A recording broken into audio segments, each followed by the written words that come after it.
Essa vida dessa geração, os alunos Deus, aqui estamos. Queremos mais de ti, Senhor. O teu amor nos alcançou. Essa vida dessa geração, os alunos Deus, aqui estamos. Queremos mais de ti, Senhor. Essa vida dessa geração, os alunos Deus, aqui estamos. Queremos mais de ti, Senhor. O teu amor nos alcançou.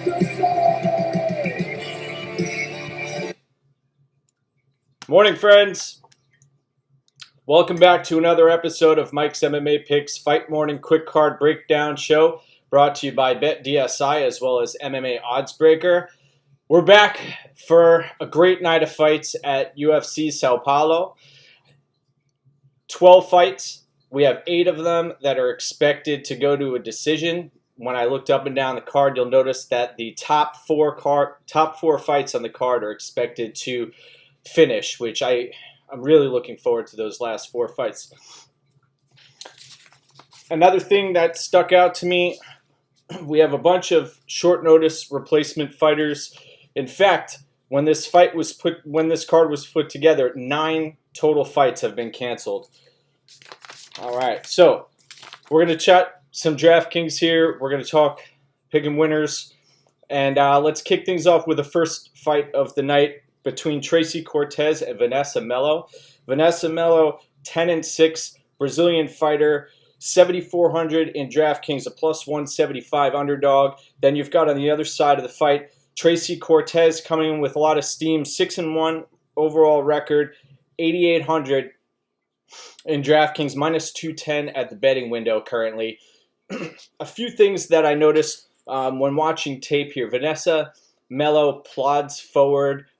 She's got a very thick base, as does Cortez. When you watch them fight, Cortez obviously is going to be hunting for these takedowns. She puts on an incredible pace. The situational awareness on the ground for Tracy Cortez is something that I like to see. Even when she's been caught up in potential submissions, she's been able to reverse. Something that caught my eye, though, is she's also been swept and reversed herself.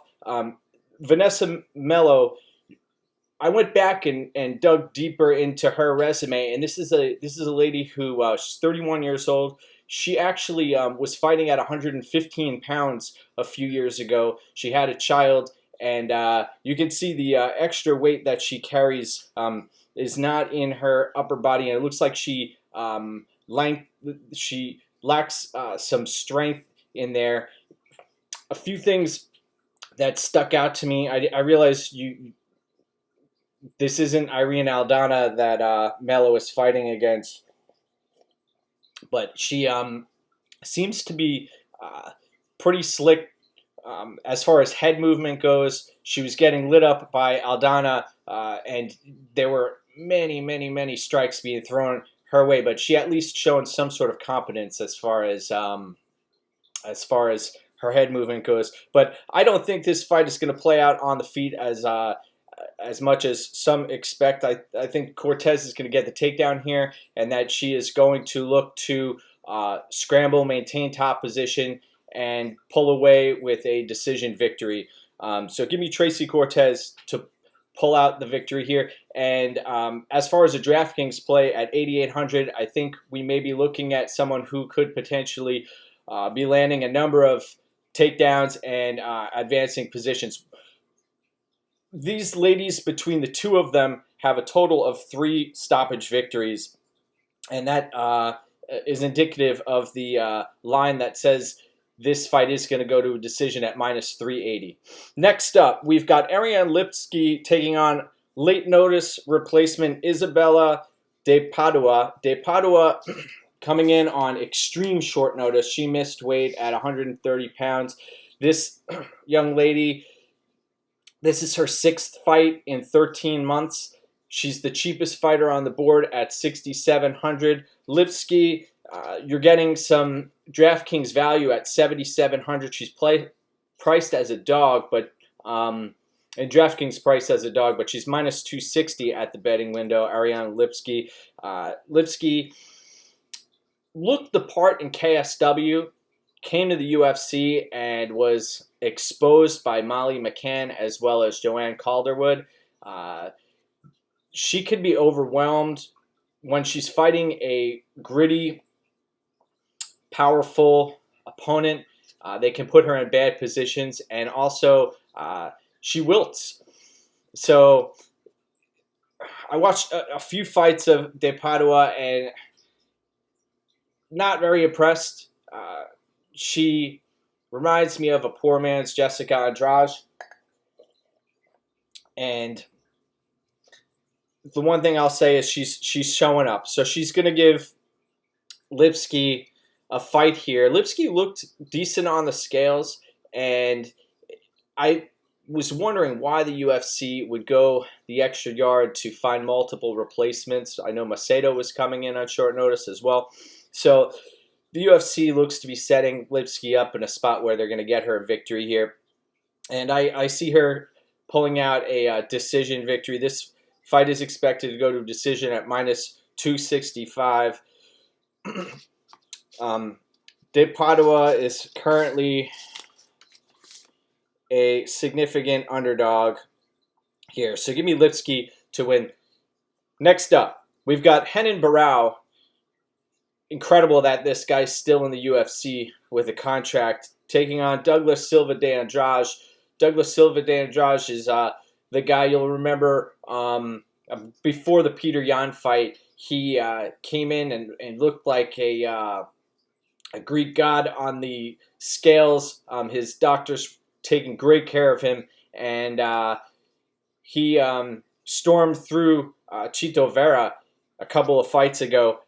Today or yesterday on the scales, looked the part again in Brazil. So my radar is up. Andrade coming in at 9,100 minus 255 favorite. On the other side, you've got Renan Barao, who was once 32-1. Man, he has really been struggling of late. 7,100 in DraftKings plus 205 underdog. Barao has a couple of inches of reach going for him. A Nova and Yao fighter. A thing that is a real concern of mine. I haven't heard from Barao over his last 4 or 5 fights. No type of pre-fight interview discussing his mindset, what he's done to address him falling apart in the second and third rounds. This guy, if you go back and watch his past few fights, he fights a competent first round where he's a round winner in the first round. Then the wheels completely fall off late. And this is a live live wagering opportunity here. You've got, if Barao does not finish the job in the first round, he should falter in the second and third rounds. And the amazing thing is Andrade is the much older, or he's got a couple of years on Barao. 34 years old, Andrade. Barao's 32. Man, when we watch Barao fight, he has a competent ground game. He's, I believe, a black belt. It's been a tremendous fall from grace. So Andrade, crafty, puts a lot into his punches. Later the fight goes, it's going to be looking to land power shots, and typically won't go away. Peter Yan tuned him up like we haven't seen in a long time. So give me Andrade, Douglas Silva de Andrade to win this fight late. I'm gonna pick him by third round stoppage. Poor Barao. Hopefully he retires at some point. He's cashing those checks, though. Next up, we head to the men's welterweight division, where we have a Dr. Jekyll and Mr. Hyde, Warlley-Alves taking on Randy Brown. Randy Brown coming in as the plus 110 underdog, 7,900 in DraftKings. Warlley-Alves, 8,300 minus 130 at the betting window. Warlley-Alves, Brazilian kickboxer. This is another guy, 28 years old, looks much, much older. Notorious for a win over guillotine win over Colby Covington, and he basically, this guy has some serious gas tank issues. He's always had them. He was fighting somebody in his last fight, Sergio Moraes, who also has a gas tank issue, who prevailed. Barao-Andrade came in and looked tremendous, landing uppercuts and knees, and he's looking to ride that momentum into this fight with Randy Brown, who has a 6-inch reach advantage in this fight. Randy Brown making the trip down from Queens, New York. He's hot off the heels of a devastating victory over Bryan Barberena. Barberena, man, he's gotten by so many times based on his toughness. The fights against Luque, etc. Been a human punching bag for so long, and it was only a matter of time until he broke, and he broke out of the hands of Randy Brown. So these two are going to collide. This is a very closely lined fight. I'll be honest here. If Alves comes out and starts throwing low kicks and damages Randy Brown early, that could change the pace and the outcome of this fight. But I've got to lean towards the underdog here, Randy Brown, to win a volume-based decision. It should be interesting to see what happens if this fight hits the ground. It's lined at -120 to go to a decision. But I'm going to lean towards volume-based decision, Randy Brown.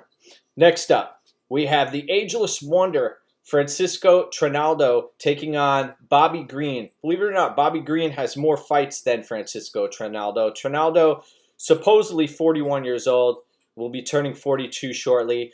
8,400 in DraftKings, comes in as a -140 favorite. On the other side of the coin, we've got Bobby Green as a 7,800 underdog, +120 at the betting window. Bobby Green had a win over Eric Koch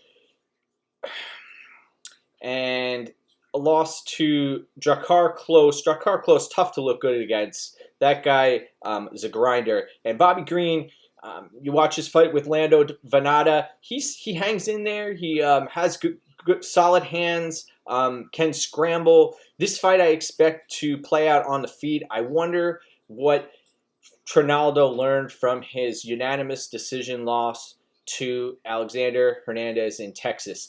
That fight really sent shockwaves through the MMA Twitter community. Trinaldo, he was just waiting on that counter, and Hernandez was doing the same, and it got ugly late. And that's the thing about Trinaldo. He's getting much older. The volume has decreased. Still got that left hand and still has those knees. What we saw, that knee to the liver against, I believe it was Evan Dunham a few years ago. This fight, very closely lined fight, is expected to go to a decision at -275. Trinaldo's going to be fighting at home. We heard during the weigh-ins yesterday, tremendous pop from the crowd. Bobby Green got right in his face. I think this is going to be I think Bobby Green's going to make this fight a war. And I suspect that although it is expected to go to a decision, I see it going to a decision. I think Trinaldo's going to get the hometown nod in this fight. But it's going to look like Bobby Green. It's going to look like a robbery out there. I think Bobby Green's going to do just enough to win this fight, but it's going to be taken from him. And Karma's going to come back and help out Mr. Francisco Trinaldo in this one. Next up, we've got Ricardo Ramos taking on Eduardo Garagorri. Garagorri, a fighter out of Uruguay. This line has moved significantly. We got in at -180 and -200 on Ricardo Ramos. Now he's up to -405, 9,200 in DraftKings.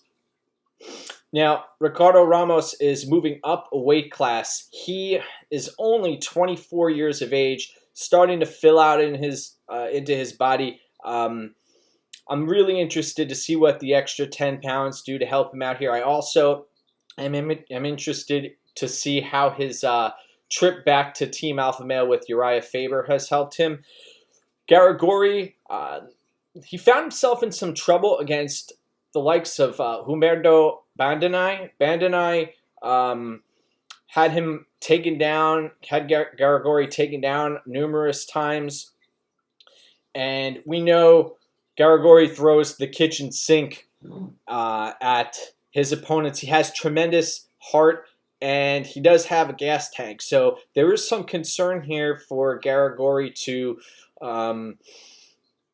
do what Said Nurmagomedov did, in that he overwhelmed Ricardo Ramos early. And there's potential late where Garagorri comes on and Ricardo Ramos has faded in a number of his fights late. He also sustained, I'm not sure if this was fluky or not, but he was damaged to the lower leg and basically coasted in that third round against Mr. Newsom. So this fight, I think the opener was a better option, obviously, but I would line this around minus 250 in favor of Ricardo Ramos. In this spot, we haven't mentioned the ground game of Ricardo Ramos. He has a legitimate ground game with submissions up his sleeve. And another thing that that jumped out at me is I pay attention to when fighters lose, how they react to losing, and when they go back to the drawing board, what they look like when they come back. So Ricardo Ramos seems to address some of his deficiencies, and I'm excited to see what he's going to look like being up 10 pounds. I'll be honest, that was something that was always a concern of mine watching him fight, that he should be up at 145 pounds. I want to see how that translates, and I think that is going to help him, unlike some fighters who we'll talk about later in the card. Moving up a weight class may not help them, someone such as Jacare-Souza. So give me Ricardo Ramos to win this fight by submission. I've seen some holes in Garagorri's game on the ground. He gives up the back, and I think he's going to do that in this case. Next up, we've got a fading fighter in Sergio Moraes taking on James Krause, who resurrected his career on Tough and went out on a loss to Jesse Taylor, who ended up being popped.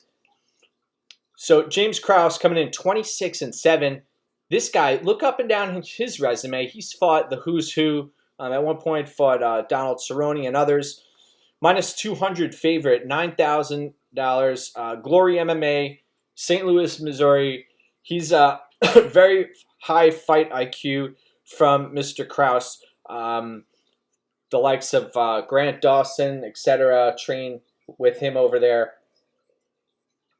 I really liked how he handled the fight with Alex White a few fights ago. He's getting damaged, fought very smart in that fight. Sergio Moraes comes in at a 3-inch reach disadvantage, 7,200 in DraftKings, plus 170 underdog. BJJ Wizard. I really liked watching when Ben Saunders and him met up after their match in the locker room and went over how he basically submitted Ben Saunders. In this spot, though, I don't see a submission taking place. I see this being a drawn-out battle on the feet. Moraes throws a lot into his strikes, and the problem is he doesn't throw at volume. He's won hometown decisions before, ones that he shouldn't have. Go watch that Tim Means fight. That was disturbing a few years ago. In this fight, though, I think James Krause is going to be intelligent enough to keep distance and start peppering Moraes with his jab and be on his horse to pull out a decision victory. This fight is expected to go to a decision at minus 150.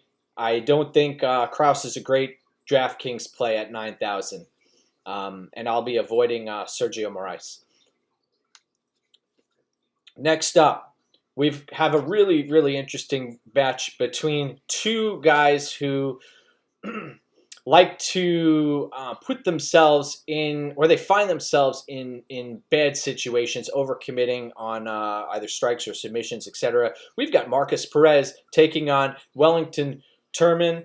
Wellington-Turman, only 23 years old, came in on short notice and looked great against Karl Roberson, although Karl Roberson made some really bonehead decisions in that fight, trying to grapple when he had a significant edge on the feet. Turman, 7,600 in DraftKings, plus 105 underdog. There's been some speculation whether or not he's a BJJ black belt or a brown belt. I haven't seen a distinct hard evidence out there one way or the other, but it's clear that he has a well-regarded jiu-jitsu game. Marcus Perez also brings credentialed jiu-jitsu to the table at 8,600 and minus 125. Perez coming off of a victory over Fluffy Hernandez, fought Andrew Sanchez, tough Andrew Sanchez, wrestler who typically gasses. Now, Perez, one thing about him, he's a wild man in there. He's not afraid to try some very low percentage moves. He likes to hear the roar of the crowd. And even, man, you go back to the fight with Eric Anders, he had his chances in that fight and did not capitalize. He chose to, he'll throw spinning back fists out of nowhere. He'll dive into things, and Turman is a more of a conventional fighter, marches forward, almost like a plodding type of approach. Turman loves the body lock, has the ability to find the back, great at transitioning. Problem is, though, he can get shucked off the back. He gives up positions. He is not aware of whether or not he's winning rounds or not. This is a problem. I know a lot of jiu-jitsu fighters feel comfortable on their backs, but to judges, you are losing the round if you're laying on your back. And I have a real concern of Turman's fight IQ in this spot. I originally was considering making a play on Turman. I've been hesitant to do so because of that issue. Now, you also look at Perez. He's made some bonehead decisions in the past, but one thing that has saved him is his athleticism.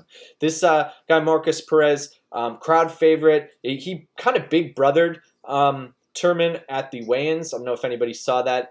He came out in the Joker face. I'm sure everyone watched that part, but he was basically big brothering Turman at the scale and also at the media day face-off. So I wonder how much that's going to play a factor when they get inside the cage. So as far as DraftKings goes, 7,600 I think is you're getting a little bit of a discount on Turman as a plus 105 dog. This fight is expected to go to a decision at minus 245. I don't suspect Perez is going to put up a lot of DraftKings points. I don't think he's going to be hunting for submissions in this spot. I don't think he wants to play that game with Turman. He might look to stay at distance and land uppercuts, and he's going to try to avoid the clinch. Also may see him jab and use his movement and dance around. So this is a coin flip in my opinion. I do really like the way Turman looked in the Roberson fight, although Roberson made those bonehead moves, grappling. Tough card to pick dogs here, and I'm actually going to side with the underdog in this spot to come out with the victory. So give me Turman to win this fight. I'm gonna Perez puts himself in some bad situations sometimes. I'm gonna say Turman locks up that rear naked choke late in the fight. Next up, we've got Antonio Arroyo. Talk about somebody who can lock up a submission. We've got Andre Muniz. Andre Muniz is 18-4 with 16 finishes. He's been on, both of these guys have been on the Contender Series twice. Both of them victorious. Both of them keep themselves in great shape. And I believe Muniz is coming in short notice. Antonio Arroyo had Kevin Holland, and I believe DiCirico was another opponent who was lined to fight him. Antonio Arroyo, $8,000 in DraftKings, plus 105 underdog. In interviews I've heard with Arroyo, he says that he wants to let his hands go. He doesn't want to be reliant on the leg kicks. This guy, man, you watch his leg kicks. Reminds me of Thiago Santos, the way he throws those heavy leg kicks. He's got same killer instinct as well. Fighting out of New Mexico. This fight isn't expected to go to a decision at minus 190. In my eyes, it makes sense. Muniz, high-level Brazilian Jiu-Jitsu black belt, 8,200 in DraftKings, minus 125 favorite. One thing that stuck out to me about Muniz is he is willing to sacrifice himself to get the submission. We saw him against a tremendous wrestler last time out. He was getting slammed and stayed committed to the submission. Problem is, though, there's the potential to get slammed, KO'd. Doesn't happen very often, but this guy is willing to do that. I am concerned also. You see guys sometimes hunt for heel hooks, and then they're leaving their upper body exposed in situations like that, and they get hammer fisted out. Here, though, I have concerns about Arroyo's ground game. I look up and down his resume, and he's been submitted before. Then I look at Muniz, and all 4 of his losses are by knockout. And Arroyo's a killer. He's got a killer instinct there. So I do expect this fight to end inside the distance, and I think we're going to see a submission victory by Muniz in this spot. Arroyo, he's got to be reliant on movement. He can't let himself get taken down in this fight. I think that's a recipe for disaster. So give me Muniz to win. Next up, we've got a lot of people are scratching their heads about why this fight was made. I understand where they're coming from, but I also want to mention a couple of things. So we've got Charles Oliveira taking on Jared Gordon at 155 pounds. Really like Charles Oliveira moving up and staying at 155 pounds. If you want to watch a fun fight, go back and watch Frankie Edgar taking on Charles Oliveira. That was a lot of fun a number of years ago. You got to see a young Oliveira. But Oliveira, 155 pounds, 9,400 in DraftKings, highest priced fighter on the card, minus 435 favorite. Really rounded out his game recently. Daniel Tamer, hard to do or expose Tamer on the feet and outstrike a striker, and he was doing that. Nick Lentz also outstruck Nick Lentz, coming in with the 6-inch reach advantage against Jared Gordon here, who is 6,800 in DraftKings, plus 345 underdog. Jared Gordon left Henzo's a couple years ago to go out to Rufus Sport. Now he has a couple of teammates who've defeated Charles Oliveira, and a couple of things that stick out to me is I'm 100% sure that they've made it a point, they've hammered it home that Charles Oliveira is breakable. I know it doesn't look like it right now because you look at his last, my goodness, I actually have this stat here. Charles Oliveira hasn't gone to a decision since 2014. That is a span of 12 consecutive fights where he's either finished or he's been finished. Oliveira is a man on fire right now. He has the record for most submission victories in the UFC. He's fighting in Brazil. He's got all the momentum in the world. He's lightning quick when he's locking up submissions. He's 2 or 3 steps ahead of most of his opponents. In this spot, Jared Gordon, who we know is a brown belt, he's not on the level of a Charles Oliveira. But one thing I will say about Jared Gordon is that he has walked through the fire in his life, and that he isn't afraid of anything or any man. And in this matchup, you watch the stare downs, and Jared Gordon appears like a free man out there. In this fight, Gordon, he wants a dogfight. I don't know if he's going to get it, because he's going to have to, his submission defense is going to be showcased in this spot. Major concerns watching Dan Moret find the back of Jared Gordon, someone who has looked pretty well in the past from a grappling standpoint. The Joaquim Silva fight, that was a situation where, I mean, you watch, he was caught up in submissions, was not tapping, and he tore his hamstring in one of those fights. But you look up and down his resume, and one thing I like about him is his ability to sweep opponents. I'm sure that's something that they've been working on in this spot. He's going to have to watch his neck at all times.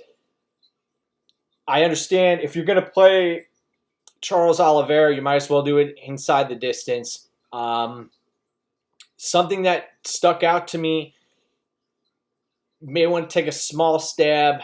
I saw Jared Gordon to win inside the distance was plus 1,000 or plus 900. That's something to look at. That's if Jared Gordon is able to survive and weather the early storm. There's the reach advantage for Oliveira. There's the striking, the crisp striking that we've seen in the way of kicks and straight punches. And we've seen Jared Gordon get popped in the past by Carlos Diego Ferreira. And I am really interested to see how Jared Gordon plans on making this a dog fight. If he's able to pull a Paul Felder, remember Paul Felder survived. I don't see Jared Gordon tapping in this spot. I could see him going unconscious, but I don't see him tapping. And he wanted this opportunity. He's going to get it. The world's going to be watching.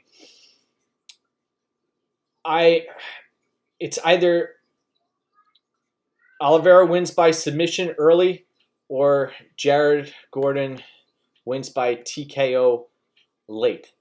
And obviously, I would lean towards Oliveira nailing up or locking up a submission early. But I'm also taking a small stab at Gordon winning inside the distance at plus 900 or plus 1,000. We got plus 900. Next up, we got the co-main event of the evening. We've got Mauricio Shogun Rua taking on Paul Rua-Craig. Very odd matchup. I can't believe this matchup's actually happening. Part of me wants to say it's really slap in the face of Shogun. But when you think about it, though, Shogun's at the tail end of his career. He's really slowed down a lot. You never want to write a fighter off, but I was on the fence against when he fought Tyson Pedro. And in this spot, 9,300 minus 285. I think that's a little too wide for Shogun in this spot. Paul Craig doesn't offer much on the feet. Menefeld put his lights out. Tyson Pedro put his lights out. Khalil Roundtree put his lights out. But then you look at his last-minute heroic submission victories over Kennedy as well as Ankalaev, and you realize he can stay in fights. Even the Jimmy Crute fight, he hung in that fight. So the reality is this is a dangerous fight for Shogun. I know Shogun has a great ground game. We don't get to see it very often. By the way, how awesome was it back in the day to watch Shogun just dive into people's guards and throw that right hand? I was lucky enough to witness Shogun doing that exact thing and jumping into Alistair Overeem's guard and knocking him out. It was back at Pride. That was incredible. So in this fight, I have to lean the vet here. Shogun on home turf, pumping his fists after knocking out Paul Craig. Got to watch out for that submission game of Paul Craig, though. I don't expect this one to go to a decision. By the way, the Garagorri Oliveira fight, that fight opened not to go to a decision at minus 185, now up to minus 325. You got the Shogun Craig fight that opened at around minus 230 now. It not to go the distance is up to minus 335. So give me Shogun to win this via strikes.